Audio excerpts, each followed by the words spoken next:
You've watched the documentaries, you've listened to the podcasts. But here's what they don't tell you.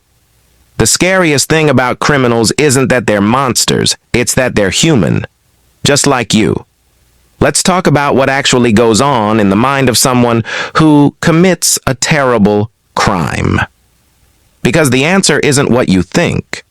Most people assume criminals are born broken, that they're fundamentally different from the rest of us, that they lack empathy or conscience or basic humanity. But here's what psychologists have found. Most criminals don't see themselves as bad people. They've rationalized what they did. They've created a narrative where they're actually the victim. Take Ted Bundy, intelligent, charismatic. By all accounts, normal, until he wasn't. People ask, how could someone like that do what he did? The answer is compartmentalization. He could separate parts of himself. The charming law student and the killer existed in different boxes in his mind. And here's the disturbing part. He genuinely believed he was special, that normal rules didn't apply to him, that he was smarter than everyone else. Psychologists call this narcissistic personality disorder.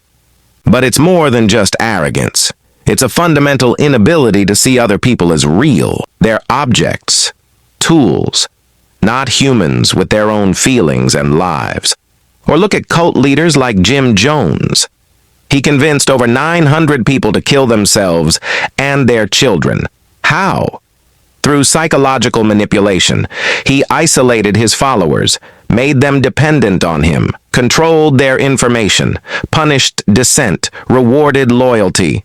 And slowly, over time, he rewired how they thought, until something unthinkable became not just thinkable, but necessary. Your brain is more malleable than you realize.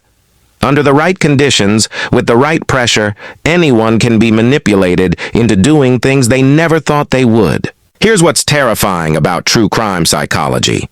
Most criminals aren't insane. They know right from wrong. They just don't care. Or they've convinced themselves that in their specific case, it's justified. She deserved it. They had it coming. I had no choice. These aren't excuses. To them, these are reasons. Real reasons that make sense in the distorted reality they've created. Then there are crimes of passion. Someone snaps, kills their partner, their coworker, a stranger. People think they must have been planning it, but often it's a split-second decision. The brain's prefrontal cortex, the part that controls impulse and thinks about consequences, goes offline. All that's left is rage, fear, the primal part of the brain that just reacts. And in that moment, they're capable of something they'd never do in a normal state. Then they come back to themselves and can't believe what they've done. What about serial killers, the ones who do it again and again? Here's what's different about them. They get something from it, some kind of satisfaction. Control, power, a release of tension. For them, killing becomes almost addictive. Not because they're evil, but because their brain's reward system has gotten wired wrong. What should disgust them instead gives them pleasure, and once that wiring is in place, it's almost impossible to undo. But here's what true crime teaches us about psychology. We're all capable of terrible things under the right circumstances. That doesn't mean we will do them. Most of us won't. But the capacity is there. The same brain structures, the same impulses, the same potential for our prefrontal cortex to fail us.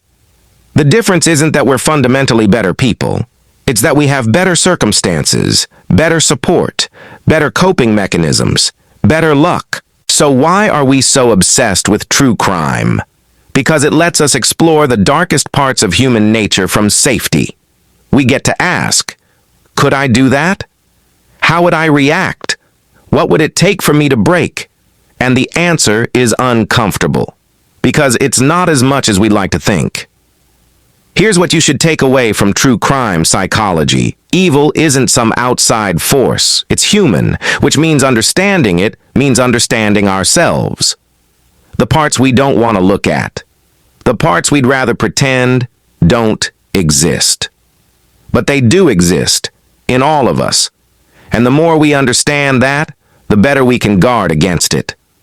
If this changed how you see true crime, subscribe, because we're going deeper into the psychology that explains the darkest parts of being human.